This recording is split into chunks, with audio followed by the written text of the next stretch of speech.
வணக்கம் தமிழ் ஜனம் big news பகுதிக்கு உங்களை வரவேற்கிறேன். திருப்புவனம் கொலை வழக்கு திசை திருப்பப்படுகிறதா என்றுதான் இன்றைக்கு நாம் பார்க்க இருக்கோம். ஏனென்றால் திருப்புவனத்திலே மடப்புறம் அஜித்குமாருடைய கொலை வழக்கு என்பது நாளுக்கு நாள் ஒரு அதிக கேள்விகளை எழுப்பிக் கொண்டே இருக்கிறது. மர்மம் தொடர்ந்து கொண்டே இருக்கிறது. இந்த புகாரை முதலிலே இந்த கொலைக்கு காரணமான புகாரை கொடுத்த நிகிதாவோடு தொடர்புடைய அதிகாரிகள், அதிகார மட்டத்தில் இருப்பவர்கள் யாருக்காக அதிகாரிகள் இப்படி மிருகத்தனமான கொடூர செயலிலே இறங்கினார்கள்? அடித்தே ஒருவரை கொன்றிருக்கிறார்களே, ஏன் அந்த அளவுக்கு அவர்களுக்கு அழுத்தம் கொடுத்த அதிகாரி யார் அந்த அதிகார மட்டம் என்பதுதான் ஒரு கேள்வி ஒரு பக்கம் இருக்குது. அதே நேரத்தில் இன்னொரு பக்கம் பார்க்குறப்ப இந்த கேள்விகள் தொடர்ந்து கொண்டே இருக்கிறது, அதற்கான பதில் கிடைக்கல. இன்னொரு பக்கம் அந்த நிகிதா மீது வருகின்ற புகார், அரசு வேலையை வாங்கி தருவதாக விஓஓ, ஆசிரியர், நூலகத்தில் வேலைன்னா பல்வேறு வேலை வாங்கி தருவதாக பணத்தை பெற்றுக்கொண்டு மோசடி செய்திருக்கிறார். இவர் வேலை வாங்கி கொடுக்கறதா பணத்தை மோசடி செய்கிறார் அப்படின்னா, இப்போ வேலை வாங்கி ஒருத்தர் 2 பேருக்கு கொடுத்துருக்காரா? அப்படி இவர் பணம் வாங்கி அந்த வேலையை வாங்கி கொடுத்தவங்க யார்? அப்போ அரசு துறையில் இருக்கிற அந்த அதிகாரிகள், அரசு இப்போ டிஎன்பிஎஸ்சி வரைக்குமே அந்த கேள்வியை எழுப்பலாம். அப்படி இருக்கப்ப அரசு துறையில் இருக்கிற அதிகாரிகள் அரசு வேலையை வாங்கி கொடுப்பதற்கு லஞ்சம் முறைகேட்டில் ஈடுபட்டிருக்காங்களா? அப்போ அவங்க யார்? அவங்களுக்கு துணை போகிறது யார்? அப்படி இந்த குற்றச்சாட்டு அடிப்படையில் கேள்வி வருது. இந்த சூழலில் நேற்றைய தினம் சமூக வலைதளங்களில் பாஜகவுடைய முன்னாள் மாநில தலைவர் அண்ணாமலையோடு நிகிதா இருப்பது போன்ற ஒரு புகைப்படம். ஆனால் அவர் இல்லை. அவர் யார் அப்படின்னாக்கா பாஜகவுடைய திருவள்ளூர் கிழக்கு மாவட்டத்தினுடைய செயலாளர் ராஜினி. அவங்க படத்தை நிகிதான்னு சொல்லி சமூக வலைதளங்களில் பரவ விடுறாங்க. அது செய்தியாகவும் சில ஊடகங்களில் வருது. அப்போ இந்த வழக்கிலிருந்து திசை திருப்பார்களா? ஏன் இப்படி தவறான போலியான செய்தியை அவங்க ஒளிபரப்பணும்? ஏன் அந்த செய்தியை பரப்பணும் அப்படிங்கிற ஒரு கேள்வி. அப்போ இந்த வழக்கிலிருந்து மக்களை திசை திருப்பதற்கான ஒரு முயற்சியை திமுகவினுடைய ஆதரவாளர்கள் அது அரசு உதவியோடு செய்கிறார்களா என்பதுதான் இங்கே ஒரு கேள்வி எழுந்திருக்கு. இப்போ நம்மோட பாஜகவுடைய முன்னாள் மாநில தலைவர் அண்ணாமலையோடு உண்மையிலேயே இருந்த பாஜக நிர்வாகி, திருவள்ளூர் கிழக்கு மாவட்டத்தினுடைய பாஜக செயலாளர் ராஜினி இணைந்திருக்கார். அவங்கள்ட்ட கேட்போம். வணக்கம் மேடம், இப்போது உங்கள் புகைப்படத்தை நீங்கள் தான் நிகிதா அப்படின்னு சொல்லி சமூக வலைதளங்களில் வந்து சில செய்திகளும் வந்தது. பார்த்தோன்னே நீங்கள் என்ன செய்தீங்க? இது குறித்து காவல் நிலையத்தில் புகார் கொடுத்துருக்கீங்க. காவல்துறை என்ன நடவடிக்கை எடுத்திருக்கு மேடம்? சார், ஹலோ, பயன்படுத்த நீங்க எப்ப பார்த்தீங்க? காவல்துறையோட அணுகிருக்கீங்க, என்ன சொல்லியிருக்காங்க காவல்துறை? சார் வணக்கம் சார். சொல்லுங்கம்மா, சொல்லுங்க. சார், நாங்கள் இது வரைக்கும் வந்து பார்த்தீங்கன்னா சிஎஸ்ஆர் கேட்டு நான் காலையிலேருந்து ஸ்டேஷனில் தான் வெயிட் பண்ணிட்டு இருக்கேன். கொஞ்சம் வெயிட் பண்ணுங்கன்னு சொல்லிட்டு அந்த சிஎஸ்ஆர் காப்பி கூட கொடுக்கல. இந்த வலைதளத்தில் என்னோட ஃபோட்டோவை பார்த்துட்டு நானே பயந்துட்டேன். அதாவது ரொம்ப மன உடைச்சலுக்கு ஆளாயிட்டேன். ஏன்னா இதை முழுக்க பாஜகவை அசிங்கப்படுத்தணுன்ட்டு டார்கெட் பண்ணி ஒரு விஷயம் இது. அதில் வந்து பார்த்தீங்கன்னா நிக்கிதான்றவங்களுக்கும் அந்த ஃபோட்டோக்கும் ஒரு வித சம்மந்தமும் கிடையாது. ஏன்னா கும்மிடிப்பூண்டி தொகுதிக்கு என் மக்கள் யாத்திரைக்கு நடப்பயணமாக எங்களோட மதிப்புக்குரிய அண்ணன் மாநில தலைவர் நடப்பயணமாக வரும்போது அவரை கூட நான் ஒரு ஃபோட்டோ எடுத்த ஒரு ஃபோட்டோ தான் அவரோட பர்த்டே அன்னைக்கு நான் வலைத்தளத்தில் நான் போஸ்ட் பண்ணினேன். இதை வந்து பார்த்தீங்கன்னா தவறாக அவங்களோட நம்ம அந்த அஜித்குமார் அவரோட கொலை வழக்கில் வந்து அந்த அவரோட கொலை வழக்க திசை திருப்பத்துக்காக மாற்றி பாஜகன்ற ஒரு விஷயத்தை உள்ள கொண்டு வராங்க. அதே நேரத்தில்மா இப்போ ஒரு பெண்மணியாக அரசியலில் வர்றப்ப பல விமர்சனங்கள் இருக்குது. இப்போ உங்கள் புகைப்படம் இப்படி தவறாக சமூக வலைதளங்களையும் ஊடகங்களையும் சிலரால் தொடர்ந்து ஒரு திட்டமிட்ட உள்நோக்கத்தோடு பரப்பப்பட்டிருக்கிற சூழலில் உங்கள் குடும்பத்தில் அதை பார்த்துட்டு உறவினர்கள் என்ன சொன்னாங்கம்மா? சார், இது வரைக்குமே எனக்கு எல்லாருமே, என்னோட உறவங்க மட்டும் இல்லை, என்னோட பக்கத்தில் இருக்கவங்க எல்லாமே கால் பண்ணி, ஒரு சிலர் வந்து பாசிட்டிவாக பேசினாலும் ஒரு சிலர் இன்னும் நெகட்டிவ் கமெண்ட்ஸ் போயிட்டு தான் இருக்கு. என்னை பொறுத்த வரைக்கும் மன உடைச்சல்ல நான் அதிகமாக இருக்கேன். இதில் வந்து பார்த்தீங்கன்னா அசிங்கப்படுத்தணும்னு செஞ்சது வந்து பார்த்தீங்கன்னா இந்த திமுக கைகூலிங்க தான். செந்தில் வேலு அவரும் செந்தில் வேலு தான் சார். ஆமாம், முழுக்க முழுக்க அவர் மட்டும்தான் காரணம். வேலூர் சரவணன் இவங்க 2 பேருமே தான் இந்த வலைத்தளத்துல போஸ்ட் பண்ணி அசிங்கப்படுத்தினாங்க மீடியால. அவங்கள கண்டிப்பா நடவடிக்கை எடுத்துதான் ஆகணும். அப்படி காவல்துறை நடவடிக்கை எடுக்கலன்னா பிஜேபி சார்பா எங்களோட மாவட்ட தலைவர் சுந்தரா அவங்கள முன்னிறுத்தி கண்டிப்பா ஆர்ப்பாட்டமோ போராட்டமோ இது வேற லெவல்ல நடக்கும் சார். இத ஒரு பெண்ணா, நான் பாதிக்கப்பட்ட ஒரு பெண்ணா சொல்றேன். இதனால ஒரு பெண்ணு பாதிக்கப்பட்டாலும் பரவாயில்ல, ஒருத்தவங்க உயிர் போனாலும் பரவாயில்ல, இந்த அதிகார பலமோ ஆணவமோ இருக்கிற ஒரு விஷயம் இது ரொம்ப நான் வன்மையா கண்டிக்கிறேன் சார். ஏன்னா பிஜேபியில இருக்கிறவங்க கண்டிப்பா தவறு செய்ய மாட்டாங்க. ஏன்னா எவ்வளவு பெரிய ஆளா இருந்தாலும் எங்களை அடிப்படையில இருந்து தூக்குற ஒரு ரைட்ஸ் எங்களுக்கு பிஜேபியில இருக்கு. எங்களோட கொள்கை அதுதான். தவறான விஷயம் அங்க கிடையாது. ஆனா ஒரு பெண்ணு பாதிக்கப்பட்டாலும் பரவாயில்ல, இவங்க உயிர் போனாலே கவலைப்பட மாட்டாங்க, பாதிக்கப்படுறதா சார் கவலைப்படுவாங்க. அதான் ஒரு ஒரு அரசியல் பொது வாழ்க்கைக்கு வந்த உங்களுக்கு இந்த புகைப்படத்தை இப்படி பரப்பியதால மனவலியும் வேதனை தான் சார் அதிகம். இருந்தாலும் கட்சி அசிங்கப்படக்கூடாதுன்றதுக்காக தான் வெளியே வந்தேன். சரி, புகார் கொடுத்திருக்கீங்க. இப்ப காவல்துறையில என்ன சொல்றாங்க? இது வரைக்குமே சார் காலையில இருந்து நான் சாப்பிடவே, நேத்துல இருந்து ஆக்சுவலா நான் சாப்பிடவே கிடையாது. இன்ன வரைக்கும் காலையில இருந்து இன்ன வரைக்கும் ரேஷன் தான் வெயிட் பண்ணிட்டு இருக்கேன். அங்கதான் நான் இருக்கேன். இன்னுமே கொஞ்சம் வெயிட் பண்ணுங்கன்னு மனசாட்சியே இல்லாம இருங்க, வெயிட் பண்ண சொல்லிட்டு இந்த நிமிஷமும் இருக்காங்க. நானும் பொறுமையா வெயிட் பண்ணிட்டு தான் சார் இருக்கேன். ஆனா அவங்க மேல இருந்து இன்ஸ்ட்ரக்ஷன் வராம அவங்க எதுவுமே செய்ய மாட்டான்றாங்க. அது மட்டும் நான் பார்த்தேன் சார். நாங்க இப்படி ஒரு பொறுப்புல இருந்த எனக்கே இந்த நிலைமைனா பொதுமக்கள் ரொம்ப பாவம் தான் சார். நன்றி மேடம், உங்களுடைய கருத்துக்களை பகிர்ந்து கொண்டமைக்கு. இணைப்பில் நம்மோடு வழக்குரைஞர் மாரிஸ் குமார் இணைந்திருக்கிறார். அவர் நீதிமன்ற வரை நாடியவர். வணக்கம் சார். இப்போ நீங்கள் நீதிமன்ற வரை நாடி இன்றைக்கு நீதிபதி விசாரணை தொடர்ந்து கொண்டிருக்கிற சூழலில் நீங்கள் ஏற்கனவே குறிப்பிட்டீங்க, நம்ம நேற்றைய இந்த சிறப்பு இது போன்ற ஒரு விவாதம் நடத்துகின்ற பொழுது தடயங்களை அழிக்கிறதுக்கு சாட்சியங்களை மிரட்டுறாங்க, ஒரு பக்கம் தடயங்களை அழிக்க முயற்சி பண்ணுறாங்கலாம் குற்றச்சாட்டு வர்ற சூழலில் ஒரு இல்லாத ஒரு புகைப்படத்தை வேறு ஒரு குற்ற பின்னணி உள்ள நபரோடு தொடர்பு படுத்தி அதை அதிகமாக செய்தியாக வெளியிடுகிறது ஒரு ஊடகம், ஒரு சில ஊடகங்கள். அதை சமூக ஊடகங்களில் தொடர்ந்து ஒரு தரப்பினர் பரப்பிக்கிட்டே இருக்கிறாங்க.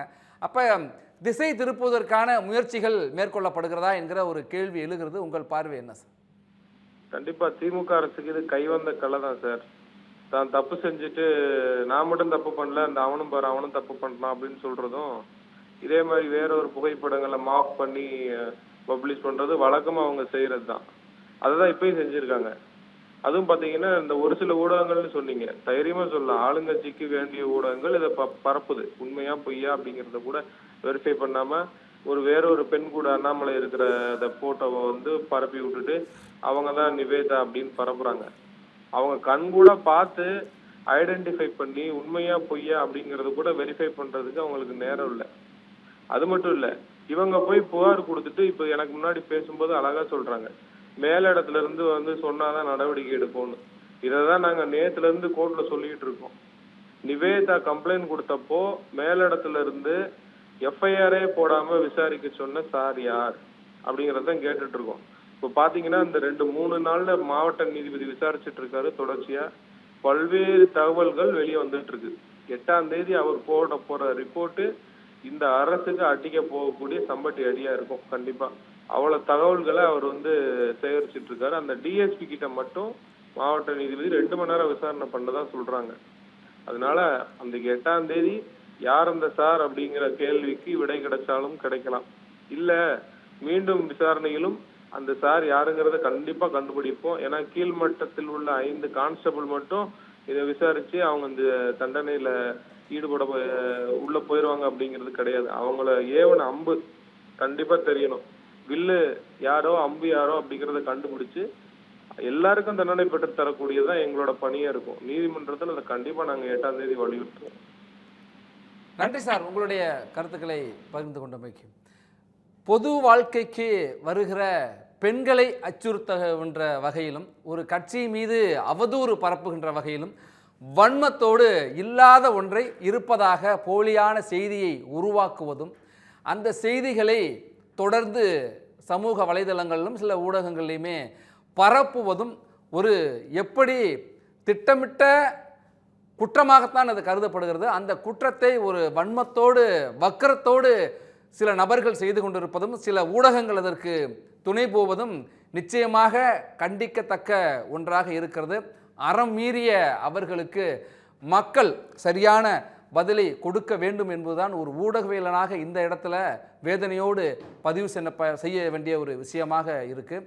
நீங்கள் இதுக்கு முன்னாடி பேசிய வழக்குரைஞராக இருக்கட்டும், பாதிக்கப்பட்ட பெண்மணி, அவங்க பொது வாழ்க்கைக்கு வந்து எவ்வளவு இடர்களை எதிர்கொள்கிற ஒருவர் இது போன்ற ஒரு தவறாக சித்தரித்த ஒரு புகைப்படத்தை அவங்க பரப்புகின்ற பொழுது அவர்களுக்கு உளவியல் ரீதியாக ஏற்படுகிற உளைச்சல், வலி, சுற்றார் குடும்பத்தார் மத்தியில் அவர்கள் ஒரு பொது வாழ்க்கைக்கு வருவதே தடை செய்கிறது போல எதுக்கு வரணும் அப்படிங்கிற ஒரு எண்ணத்தை ஏற்படுத்துகிறாங்க. ஆனாலும் மனவலிமையோடு இது செய்திருக்கிறது தவறான செயல், உண்மையற்றது, அறம் மீறியது, அறம் அல்ல என்பதை உணர்ந்து அவர்கள் ஒரு உறுதியான நிலைப்பாட்டோடு காவல் நிலையத்தை அணுகியிருக்கிறார்கள். காவல் நிலையத்தில் இப்போது வரை அதை பதிவு செய்து சிஎஸ்ஆர் கூட கொடுக்கலை அப்படிங்கிறதையும் நம்ம பார்க்க முடிஞ்சது. அப்போ யார் அந்த அழுத்தத்தை கொடுப்பது? நிகிதா மீது தொடர்ச்சியான கடந்த 2011 பல்வேறு மோசடி, முறைகேடு குற்றச்சாட்டு.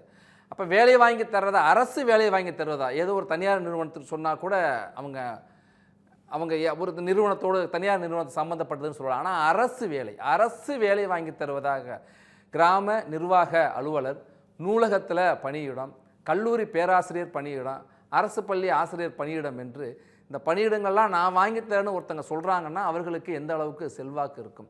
அந்த செல்வாக்கை அவர்கள் தவறாக பயன்படுத்துகிறார்கள் என்றால் அதற்கு துணை போய் கொண்டிருக்கிற அதிகாரிகள். அப்படி துணை செய்த அந்த ஏற்கனவே நிகிதாவோடு சேர்ந்து முறைகேடுகளை, மோசடிகளை செய்த ஒரு நபர் தான் இன்றைக்கு நிகிதாவுக்காக பேசியிருக்கலாம். அவர்தான் அதிகாரிகளுக்கு கட்டளையிடுகிற ஒரு அதிகாரியாக. ஏன்னா இந்த வழக்கை பொறுத்த வரைக்கும் நேரடியாக அந்த டிஎஸ்பி காவல் துணை கண்காணிப்பாளர் சண்முக சுந்தரத்திற்கே தொடர்பு கொண்டு ஒரு உயர் அதிகாரி பேசியிருக்கிறான்னு சொல்கிறாங்க. காவல்துறையை பொறுத்த வரைக்கும் மிக உச்சபட்ச பதவியாக இருக்கிற தலைமை இயக்குனர் டிஜிபிக்கே இது தகவல் தெரியாது அப்படின்னு சொல்கிறாங்க. அந்த மாவட்ட எஸ்பிக்கும் அது தெரியாதுங்கிறாங்க. கொலை அது செய்யப்பட்ட பிறகு தான் அவர் அங்கே போய் விசாரணை நடத்துகிறப்ப தான் தெரியுது அப்படிலாம் செய்திகள் வருகின்ற சூழலில் நிகிதாவுக்கான உதவியாக இருப்பவர், தொடர்ச்சியாக அவர்களுக்கு இப்போவும் உதவி கொண்டிருப்பவர்கள் யார், ஏன் என்கிற ஒரு கேள்வி எழுந்திருக்கிறது. நம்மோடு பாஜகவினுடைய மாநில செய்தி தொடர்பாளர் ஏஎன்எஸ் பிரசாத் இணைந்திருக்கிறார். சார் வணக்கம்.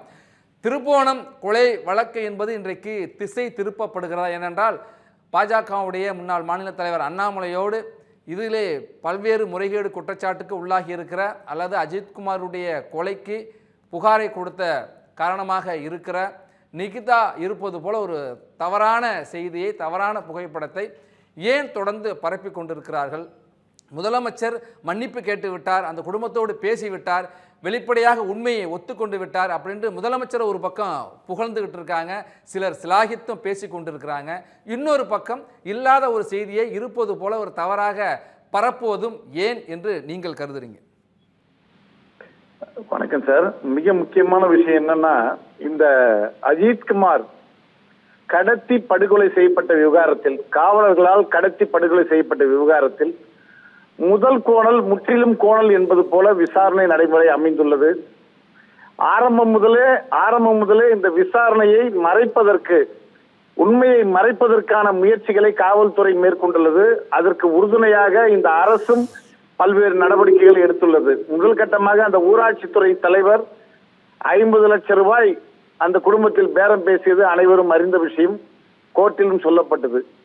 அதற்கு அடுத்தபடியாக காவல்துறை தலையிட்டும், நீதிமன்றம் தலையிட்டும், பாரதிய ஜனதா கட்சி, அதிமுக கட்சி போன்ற மிகப்பெரிய கட்சிகள் தலையிட்டும் அங்கு அந்த சமுதாயத்தை வைத்து ஒரு கட்ட பஞ்சாயத்து செய்வதற்காக இந்த திமுக அரசு அரிநாடார் என்பவரை அங்கு பயன்படுத்தியுள்ளது. அந்த குடும்பம் முதலில் அச்சுறுத்தப்பட்டது, மிரட்டப்பட்டது. அதுக்கப்புறம் நீங்க சாதிய விஷயங்களை பேசி அந்த குடும்பத்தை சமரசம் செய்ய பார்த்தானார்கள். எது எப்படி இருந்தாலும் நீதி நிலைநாட்டப்பட வேண்டும் என்று தமிழகத்தில் உள்ள ஒவ்வொரு குடிமகனும் மிக கவனமாக இருக்கிறார்கள். ஏனென்றால் அந்த ஒவ்வொரு கட்டத்திலும் அந்த அஜித்குமார் எப்படியெல்லாம் தாக்கப்பட்டார் என்கிற விவரங்கள் இன்றைக்கு அவருடைய பிரதேச பரிசோதனை வந்துள்ளது. மூளையில் இரத்த கசிவு, உடல் முழுவதும் பல்வேறு இடங்களில் இரத்த கசிவு, அதாவது இறந்து விட்டார். 6 மணிக்கே அவர் இறந்துள்ளார். அதாவது 11:30 மணிக்கு டாக்டர் கார்த்திகேயன் சொல்றாரு அங்கதான் வந்து அட்மிட் ஆகுறாங்க அப்படின்னு சொல்றாரு ஹாஸ்பிட்டல்ல. ஏன்னா 5 மணி நேரத்துக்கு முன்பே வந்து அவர் இறந்து விட்டதாக தகவல் சொல்கின்றனர். ஆக அனைத்து விஷயங்களிலுமே திமுக அரசு தவறு செய்யக்கூடிய விஷயங்களையும் திசை திருப்பக்கூடிய விஷயங்களையும் செய்து வருகிறது. இதுல மிக முக்கியமாக அடுத்த ஒரு கட்டத்தில் திசை திருப்பும் முயற்சியாக நிகிதா பற்றிய உண்மைகளை மறைத்து இந்த உதயநிதி ஸ்டாலின் மற்றும் திமுக அமைச்சர்களுக்கு வேண்டியவர் ஏற்கனவே திமுக அமைச்சர் பெயரை சொல்லி பல்வேறு தவறுகளை செய்தவர் என்று இப்போது கூட வந்து அவர் வந்து பல அதிகாரிகளின் துணையோடு தான் இந்த அஜித்குமார் மீது புகார் கொடுத்துள்ளார். அது மட்டுமல்ல, யார் அந்த தலைமைச் செயல் அதிகாரி யார் அந்த ஆபீசர் யார் என்று சொல்லக்கூடிய அளவிற்கு இன்றைக்கு அவரை பற்றிய உண்மை வரவில்லை. அந்த யாரெல்லாம் அந்த டிஎஸ்பி தொடர்பு கொண்டார்கள், பல்வேறு அதிகாரிகளை தொடர்பு கொண்டார்கள் என்ற உண்மை வரவில்லை.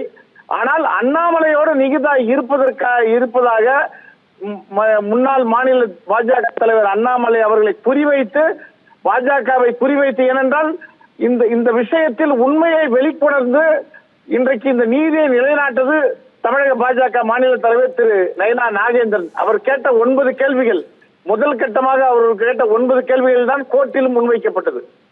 அடுத்ததாக அவர் நீதியை நிலைநாட்ட கேட்ட 3 கேள்விகள், முதல்வரை கேட்ட கேள்விகள் தான் இன்று வரை விடை தெரியாமல் இருக்கிறது. அந்த விடையை சொல்லாமல் மறைத்து நம்முடைய முன்னாள் பாஜக தலைவர் அண்ணாமலை அவர்களை இழிவுபடுத்தும் வகையில் ஒரு செய்தியை கசிவிட்டார்கள். ஒரு சகோதரி, திருவள்ளூர் கிழக்கு மாவட்டத்தை சேர்ந்த ஒரு சகோதரி, அந்த சகோதரியின் பெயரை குறிப்பிடவில்லை, அவர் காவல்துறையிடம் புகார் கொடுத்திருக்கிறார். இன்றைக்கு பத்திரிகையாளர்களிடம் பேசியிருக்கிறார். ஏனென்றால் அவரையும் அந்த புகைப்படத்தை வைத்து அவரை ஒரு அரசியலுக்கு ஒரு பெண்கள் வருவதே இன்றைக்கு பெரிய விஷயம். பாஜகவில் தான் பெண்களுக்கு ஒரு மிகப்பெரிய ஒரு வாய்ப்பை பாஜக கட்சி வழங்குகிறது. அப்படி வரக்கூடிய ஒரு பெண்ணையும் இழிவுபடுத்தும் வகையில் செய்தி வெளியிட்டாதான் முன்னணி ஊடகங்களே, கண்ணியத்தையும் கடமையும் காப்பாற்ற வேண்டிய ஒரு முன்னணி ஊடகங்களே ஃபேக்ட் செக் செய்யாமல் நமது தொலைக்காட்சியை தவிர மற்ற பல்வேறு தொலைக்காட்சிகள் வந்துள்ளது வருத்தத்திற்குரியது. ஆக இது இப்படி எத்தனை முறை எப்படி திசை திருப்பினாலும் அஜித்குமாருடைய மரணம் என்பது படு பயங்கரமானது. இன்றைக்கு இறைவனுடைய திருப்பணியை செய்து காவலாளியாய் அவர் மறைந்தாலும் தமிழகத்தை காக்கும் காவல் தெய்வமாக இன்றைக்கு அஜித்குமார் நீதியை நிலைநாட்டி காவல்துறையுடைய கருப்பு ஆடுகளை அடையாளம் காட்டி காவல்துறையை மீண்டும் ஒரு மறுமலர்ச்சியை, காவல்துறையில் மனிதவள மேம்பாடை உருவாக்கும் வகையில், முதல்வருக்கு நீதி புகட்டும் வகையில், தந்தைக்கே அறிவுரை செய்த முருகன் வடிவில் இன்றைக்கு முதல்வருக்கு நீதி புகட்டும் வகையில் இன்றைக்கு அஜித்குமாருடைய மரணம் அவர் தன்னுடைய உயிரை தியாகம் செய்து இன்றைக்கு உருவாக்கி இருக்கிறார். முதல்வர் அவர்களுக்கு ஒரு வேண்டுகோள் வைக்கிறேன். சாரிமா என்று சொல்லி நீங்கள் மன்னிப்பை கேட்க இதை கடந்துவிட முடியாது, கடந்துவிட நினைக்க கூடாது. உங்களுடைய ஓரணியில் தமிழகம் நிகழ்ச்சிக்கு உங்களுடைய கட்சி நிர்வாகிகளும் காப்பி சாப்பிடுகிறீர்களா என்று மகிழ்ந்து ஆரவாரம் செய்கிறீர்கள். ஆனால் இந்த குடும்பத்தில் அந்த பெற்ற தாயை நீங்கள் அஜித்குமார் ஒரு தாயை ஏன் வீடியோ காலில் பார்க்கல? உங்களுடைய கட்சிக்காரர் காப்பி சாப்பிடுறீங்களா என்று ரசித்து பார்க்கிறீர்களே, ஏன் அந்த அஜித்குமார் அந்த தாயை நீங்கள் பார்த்திருக்க வேண்டும். நம் குடும்பத்தில் ஒரு மகனை இழந்திருந்தால் அந்த வழி தெரிஞ்சிருக்குமா? அதுபோல் அன்றைக்கு அந்த தாயோடைய வலியை நீங்கள் உணர வேண்டும். இதில் உள்ள மிக நியாயமான முறையில் இந்த விசாரணையை நடைமுறைப்படுத்த வேண்டும். குற்றவாளிகள் தண்டிக்கப்பட வேண்டும். பாஜக உறக்க கேட்ட சிபிஐயை நீங்கள் உடனடியாக கேட்டிருக்கிறீர்கள். மறுபடியும் அவருடைய குடும்பத்தின் சார்பாக ஒரு வக்கீலை வைத்து சிபிஐ விசாரணை தேவையில்லை என்று சொல்ல வைக்கிறீர்கள். பொய்யும் புரட்டும் இனி தேவையில்லை. விசாரணை முழுமையாக நடைபெற்று அஜித்குமார் மரணத்துக்கு நீதி வேண்டும். நன்றி. உங்களுடைய கருத்துக்களை பகிர்ந்து கொண்டமைக்கு நம்மோடு அதிமுக வழக்கறிஞர் பிரிவை சேர்ந்த வழக்கறிஞர் செந்தில்வேல் இணைந்திருக்கிறார்.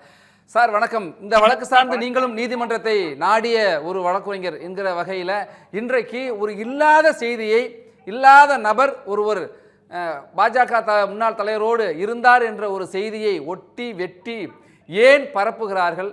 முதலமைச்சரை சிலாகித்து பாராட்டி ஒரு தரப்பு ஏன் தொடர்ந்து பாராட்டி கொண்டிருக்கு? இந்த நிகிதாவே பாராட்டியிருக்கார். முதலமைச்சர் பேசியதெல்லாம் பாராட்டத்தக்க செயல் அப்படின்னா இந்த பெரும் குற்றச்சாட்டுகளுக்கு, முறைகேடுகளுக்கு, மோசடிகளுக்கு குற்றச்சாட்டுகள் ஆளாகி இருக்கிற நிகிதாவும் பேசியிருக்கார். அந்த நிகிதாவை பாஜக தலைவரோடு ஏன் அந்த இருக்கிறது போல ஒரு தவறான இல்லாத புகைப்படத்தை ஏன் தொடர்ந்து பரப்புகிறார்கள், ஊடகங்களில் வெளியிட்டாங்க என்கிற ஒரு கேள்வி இருக்குது. அப்போ வழக்கு திசை திருப்பப்படுகிறதா என்கிற கேள்வி எழுந்திருக்கிறது. ஒரு வழக்கறிஞர் பார்வையில் இன்னும் உங்களுக்கு தெளிவாக ஆழமாக புரியும் உங்களுடைய பார்வை. சார், இன்னைக்கு தமிழ்நாடே இந்த அரச பயங்கரவாதம், இந்த சட்டவிரோத கொலையை பார்த்து ஒரு மிகப்பெரிய பயத்துல மக்கள் இந்த ஆட்சியின் மீது ஒரு பயத்தோட வாழ்ந்துகிட்டு இருக்க சூழல்ல அரசு இந்த மாதிரி ஒரு கீழ்த்தரமான வேலையில, குறிப்பா பாத்தீங்கன்னா திராவிட முன்னேற்ற கழகத்தினுடைய ஐடி விங்கு வேட்டை நாய்களை போல, அதாவது கொள்ளைக்காட்டிலே கிடக்கும் வேட்டை நாய்களை போல தன்னுடைய அவங்க போடும் பிஸ்கட்டுக்கு அலைந்து கொண்டு இந்த மாதிரி ஒரு ஈனத்தனமான கீழ்த்தரமான செயலை செய்திருக்கிறார்கள். அவர்கள் செய்த தவற்றை, இந்த அரச பயங்கரவாதத்தை, இந்த சட்டவிரோத கொலையை மறைப்பதற்காக இந்த மாதிரி இந்த வழக்கை திசை திருவதற்கு முயற்சித்தார்கள். என்னதான் இனிமேல் அவர்கள் முயற்சி செய்யலாம், வழக்கு சிபிஐ கையில சென்று விட்டது. தமிழ்நாட்டு மக்கள் சிபிஐ மீது, மத்திய புலனாய்வு மீது, அமைப்பின் மீது மிகுந்த நம்பிக்கை கொண்டவர்கள். அதனால் வழக்கிலே இதில் குற்றம் செய்தவர்கள் காவலர் முதல் கடைக்கோடி காவலர் முதல் எஸ்பி வரை, ஐஜி வரை, ஏடிஎஸ்பி வரை யாரும் தப்ப முடியாது. கண்டிப்பாக நீதியின் பக்கம் மக்கள் இருக்கிறார்கள். மக்களுடைய எண்ணங்களும் மக்களுடைய உணர்வுகளுக்கும் நீதிமன்றம் மதிப்பளித்து உரிய தண்டனையை பெற்று தரும். நன்றி சார். இணைப்பில் உங்களுடைய கருத்துக்களை பகிர்ந்து கொண்டமைக்கு. எப்படி திசை திருப்பினாலும் தவறான தகவல்களை, இல்லாத ஒன்றை இருப்பதாக காட்டினாலும் உண்மை என்றைக்கும் வெளிவந்தே தீரும் என்று வழக்குரைஞர் செந்தில்வேல் சொல்லியிருக்கதை பார்க்க முடிகிறது. இந்த வழக்கை பொறுத்த வரைக்கும் தொடக்கத்திலிருந்தே யாரையோ காப்பாற்ற ஒரு தரப்பு பதற்றத்தோடு இருப்பதையும் பார்க்க முடிவதாக தொடர்ச்சியாக பலரும் கருத்து தெரிவிச்சுட்டு வர்றதையும் பார்க்க முடிகிறது. ஆனால் இந்த சூழலில் ஒரு பக்கம் அஜித்குமார் கொல்லப்பட்ட பிறகு அந்த செய்தியை முதலில் தமிழ் ஜனம் உலகிற்கு எடுத்து சொன்னது, உறக்க சொன்னது. பாஜகவுடைய மாநில தலைவர் நயினார் நாகேந்திரன் கண்டன அறிக்கையை வெளியிட்டார், உண்மை வெளிவர வேண்டும் என்றார். அதுபோல பிரதான எதிர்க்கட்சியினுடைய தலைவர் எடப்பாடி பழனிசாமி அறிக்கை வெளியிட்டார். நாம் தமிழர் கட்சியினுடைய சீமான் அறிக்கை வெளியிட்டார். தொடர்ச்சியாக அடுத்தடுத்து பல்வேறு கட்சிகளுடைய தலைவர்கள் தங்களுடைய கண்டனத்தை பதிவு செய்தார்கள். யார் அந்த சார், எந்த சாருக்காக இந்த கொலை நடந்திருக்கிறது, இது விசாரணை மரணம் இல்லை, விசாரணையிலே கடத்தி காவல்துறையினர் கடத்தி செய்த கொலை என்றெல்லாம் குற்றச்சாட்டுகள் வந்திருக்கிற சூழலில் உடல் கூராய்வு அறிக்கை அதை உறுதிப்படுத்தியிருக்கிறது. நம்மோடு மூத்த பத்திரிகையாளர் விஸ்வா இணைந்திருக்கிறார். சார் வணக்கம். நீங்கள் பல வழக்குகள் சார்ந்து நீங்கள் பார்த்துருப்பீங்க. இந்த அஜித்குமார் கொலை என்பது அவருடைய உடற்கூராய்வு அறிக்கையில் 60 இடங்களில் காயம் ஏற்பட்டிருக்கு, வெளிப்புறம் மட்டுமே 44 இடங்களில் அப்படிலாம் சொல்லியிருக்காங்க. சிகரெட்டால் சுட்டிருக்காங்க, மிளகாய் பொடியை திணிச்சிருக்காங்க, போதைப் பொருளை அவருக்கு கொடுத்துருக்காங்க என்றெல்லாம் சொல்லப்படுகிற சூழலில் இப்போ இந்த வழக்கை வேறு திசை திருப்பதற்காக தவறான இல்லாத ஒன்றை இருப்பது போல புகைப்படங்களை சித்தரித்து பரப்புவதுடைய நோக்கம் என்னவாக இருக்கும்? இல்லை, இந்த ஒரு படுகொலை சம்பவத்துல திமுக தடுமாறியச்சுன்னு நம்ம சொல்லணும். குறிப்பா முதலமைச்சர் மு.க. ஸ்டாலின் அவர்கள் சாரிமா நடக்கக்கூடாது நடந்துருச்சு என்று பேசியதே தவறு. ஆனால் அதை பாத்தீங்கன்னா அதை ஸ்டாலின் என்ன சொன்னாலும் அதற்கு பாராட்டி விட வேண்டும் என்று இந்த 23ஆம் புலிகேசி படத்துல 2 புலவர்கள் வருவதை போல திருமாவளவன் அதே போல இடதுசாரிகள்லாம் சொல்லிட்டு இருக்காங்க. இது மேலும் திமுக மீதான அதிருப்தியை தான் அதிகப்படுத்தும் மக்கள் மத்தியில. அமைதியா கூட இருந்திருக்கலாம், அல்லது இது தொடர்பாக யார் யாரெல்லாம் ஈடுபட்டிருக்காங்களோ அவர் மீது கடும் நடவடிக்கை எடுக்கப்படும் அப்படின்னு சொல்லியிருந்தாருன்னா கூட பரவாயில்ல, முதலமைச்சர் அப்படி சொல்லல.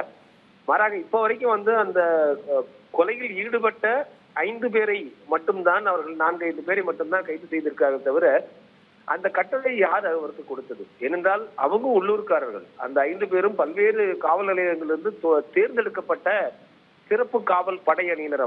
அவங்க காவல் நிலையத்துக்கு போக வேண்டியதில்லை, கையெழுத்து போட வேண்டியதில்லை, சீருடை அணிய வேண்டியதில்லை. அவங்க ஒரு வாகனம், போர் நட்டவன் போன்ற ஒரு வாகனத்தை கொடுத்துருவாங்க. அவர்கள் எங்காவது சுற்றி கொண்டு இருப்பார்கள்.